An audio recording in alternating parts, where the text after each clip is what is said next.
నాగబాబు గారు చేసిన ట్వీట్ గురించి నేను నిన్ననే ప్రస్తావించా.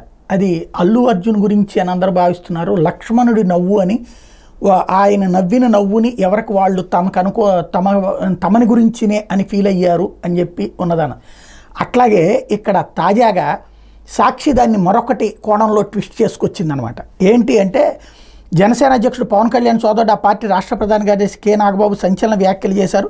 2 రోజులుగా టీడీపీతో సంబంధం లేకుండా విడిగా సమావేశాలు పెడుతున్న నాగబాబు మంగళవారం కాకినాడ జిల్లా పిఠాపురం మండలం కుమారపురంలో పార్టీ శ్రేణులతో అంతర్గత సమీక్షలో తెలుగుదేశం పార్టీ నాయకులను ఉద్దేశించి పలు వ్యాఖ్యలు చేశారు.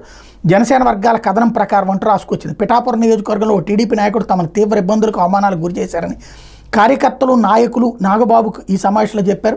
దీనికి ఆయన స్పందిస్తూ ఇప్పటివరకు మనం ఒకరి కింద పనిచేశామని, ఇకపై అవసరం లేదని, బానిస బతుకుల నుంచి విముక్తి పొందామంటూ వ్యాఖ్యానించారు. అంటే వర్మ గురించి అయి ఉంటుంది. ఇకపై జరిగే స్థానిక సంస్థల ఎన్నికలు జనసేన స్వతంత్రంగా పోటీ చేస్తుందని ప్రకటించారు. ఎవరి అడుగులకు మడుగులు వత్తాల్సిన అవసరం లేదని, జనసేన నాయకులు అని చెప్పుకుని తిరగండి అని చెప్పారు.